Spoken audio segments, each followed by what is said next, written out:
Hello students, मेरा नाम लीना है। आप सबका एजुकेशन वर्ड में स्वागत है। और मैं एजुकेशन वर्ड से हिंदी की अध्यापिका हूँ और मैं आपको हिंदी करवाऊंगी, हिंदी की संपूर्ण व्याकरण करवाऊंगी। तो जैसा कि आप देख रहे हैं, संपूर्ण हिंदी व्याकरण। तो व्याकरण सबसे पहले समझना ज़रूरी है कि व्याकरण क्या होती है।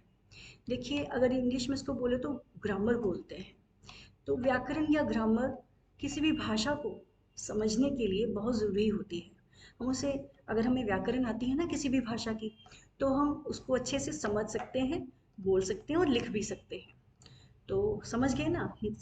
कोई भी जो कोई भी भाषा है उसको अगर हमें समझना है तो हमें उसके हिंदी व्याकरण का होना बहुत आवश्यक है, बहुत ज़रूरी है। तो जैसे कि आप देख रहे हैं, हिंदी व्याकरण ये किससे बनी हुई है। देखिए, संज्ञा, सर्वनाम, लिंग, वचन, कारक, समास, संधि, अलंकार, छंद और रस। तो यूं कहें कि जो हिंदी व्याकरण है वो इन सब से मिलकर बनी हुई है। इनसे मिलकर ही आगे चलेगी। देखिए, तो इसका सबसे पहला भाग हम करने जा रहे हैं संज्ञा। देखिए, हम करेंगे संज्ञा की परिभाषा। देखिए, संज्ञा किसे कहते हैं और संज्ञा का अर्थ और संज्ञा के भेद, ये सभी हम कर लेंगे एक ही लेक्चर में। देखिए कैसे। सबसे पहले ध्यान दें संज्ञा की परिभाषा पर। किसी व्यक्ति, गुण, प्राणी व जाति, स्थान यानी कि जगह, वस्तु, क्रिया और भाव आदि के नाम को संज्ञा कहा जाता है। इसके उदाहरण देखिए, पशु, पक्षी, मानव ये जाति व प्राणी, दिल्ली, मंदिर ये स्थान है और जगह है, दादा दादी, सुरेश, रमेश ये हो गए व्यक्ति, पेन, किताब, साइकिल वस्तुएं, हंसना, रोना, गाना ये भाव हैं। भाव यानी कि फीलिंग्स। सुंदर, साफ सुथरा ये गुण हैं। जैसे कि गुण देखो कैसे, वो लड़की सुंदर है, ये कमरा साफ सुथरा है, तो ये क्या है, इन सबके गुण हो गए। भागना, खाना, मारना, पीटना ये हो गई क्रिया। क्रिया यानी कि कोई भी एक्टिविटी। तो ये हो गई संज्ञा की परिभाषा। अब देखिए, मैं आपको ना एक बड़ा अच्छा एक उदाहरण बता रही हूँ संज्ञा का।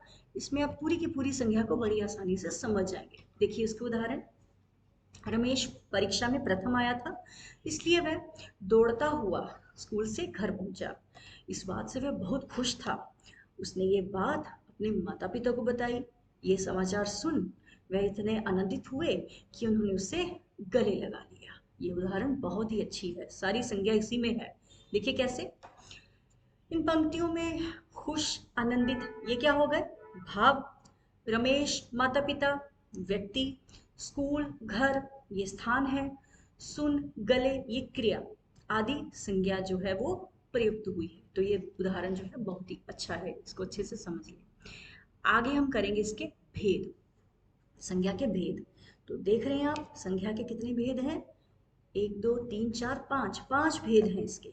तो कैसे हैं वो देखिए। व्यक्तिवाचक, जातिवाचक, भाववाचक, समूहवाचक और द्रव्यवाचक, इन सब से मिलकर बनी है संज्ञा। तो ये हो गए इसके भेद। आगे चलिए, देखिए संज्ञा के भेद हमने पढ़ लिए हैं, तो इसको हम अब आगे देखते हैं। देखिए, जातिवाचक संज्ञा करते हैं पहले। जिस शब्द से किसी जाति का संपूर्ण बोध होता हो, ये उसकी पूरी श्रेणी और पूर्ण वर्ग का ज्ञान होता हो, उस संज्ञा शब्द को जातिवाचक संज्ञा कहा जाता है। ठीक है, किसी जाति का बोध हो रहा है, संपूर्ण बोध हो रहा है। देखिए जैसे वस्तु, उदाहरण बड़े अच्छे हैं इसके। मोटरसाइकिल, कार, टीवी, मोबाइल आदि ये होगी वस्तुएं। स्थान में देखें तो पहाड़, तालाब, गांव, मंदिर आदि, तो ये स्थान है। उसके बाद प्राणी में लड़का, लड़की, घोड़ा, शेर ये क्या है, सारे प्राणी है ना। तो इस तरह से जातिवाचक संज्ञा के उदाहरण है। उसके बाद हम देखेंगे भाववाचक संज्ञा। अब ये क्या है देखिए, जिस शब्द से किसी वस्तु, पदार्थ या प्राणी की दशा, उसकी स्थिति और भाव का पता चलता हो, उस संज्ञा शब्द को भाववाचक संज्ञा शब्द कहते हैं। उदाहरण देखिए कैसे हैं। गर्मी, सर्दी, बुढ़ापा, जवानी, मिठास, खटास, थकान, ताजगी आदि, ये सारे के सारे क्या हैं, भाव। तो ये हो गई भाववाचक संज्ञा। आगे हम चलते हैं इसके तीसरे भेद पर, व्यक्तिवाचक संज्ञा। जिस संज्ञा शब्द से किसी विशेष स्थान, विशेष वस्तु और विशेष व्यक्ति के नाम का पता चलता हो, उस संज्ञा शब्द को व्यक्तिवाचक संज्ञा शब्द कहते हैं।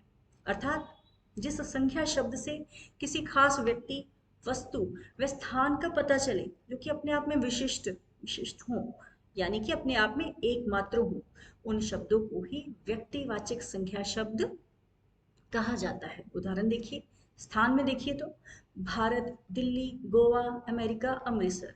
तो ये जैसे मैंने नाम लिए आपको समझ आ गई ये कौन कौन सी जगह की बात कर रही हूँ मैं। तो सारे क्या है, अपने आप में विशिष्ट है ना।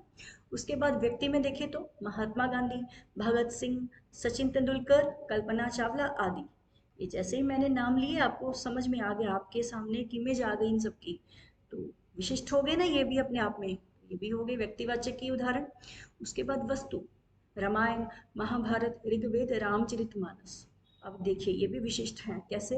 रामायण, महाभारत, रामचरित ये हैं महाकाव्य हैं। हाँ, और ऋग्वेद, ऋग्वेद क्या है? ये वेद है, प्रथम वेद है ये। तो इस तरह से ये सभी उदाहरण हो गए व्यक्तिवाचक संज्ञा के, जो कि अपने आप में विशिष्ट होते हैं। आगे चलते हैं चौथे भेद की ओर। ये भी बहुत आसान है, समुदायवाचक या समूहवाचक।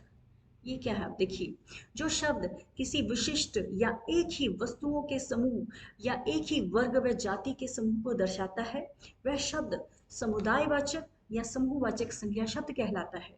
जैसे गेहूं का ढेर, लकड़ी का गट्ठर, विद्यार्थियों का समूह। अब यहाँ पे देखिए, ढेर, गट्ठर और समूह शब्द किसी न किसी व्यक्ति व वस्तु के समूह व जाति को दर्शा रहा है। अतः ये शब्द क्या हो गए? समुदायवाचक या समूहवाचक संज्ञा शब्द है। देखिए कैसे, सेना, सभा ये समूह में होते हैं, इंसान ये भी समूह में ही होते हैं ना, पुस्तक ये भी देखिए इसके बहुत सारे पृष्ठ होते हैं, तो ये भी समुदाय समूह, झुंड ये भी समूह होते हैं, चाहे वो जानवरों का हो, किसी का भी झुंड हो सकता है। ठीक है, तो ये उदाहरण हो गए समुदायवाचक और समूहवाचक की संज्ञा के। पांचवा भेद करने जा रहे हैं हम, द्रव्यवाचक संज्ञा। जो शब्द किसी पदार्थ, धातु और द्रव को दर्शाते हैं, उन शब्दों को द्रव्यवाचक संज्ञा शब्द कहा जाता है। जैसे गेहूं, तेल, पानी, दूध, दही, लोहा, तांबा, सोना, आटा, दाल आदि। अब देखिए ये जो उदाहरण दिया ना मैंने, ये आप देखिए ये इनकी एक मात्रा होती है। जैसे गेहूं किलो में हो गया, तेल, पानी, दूध ये लीटर में मिल जाता है। ठीक है ना। तो एक तरह से सबका एक, ये जो द्रव्य है ये सबकी मात्रा होती है। तो जो भी मात्रा हमें पता चल रही है वो किसकी ओर संकेत कर रही है?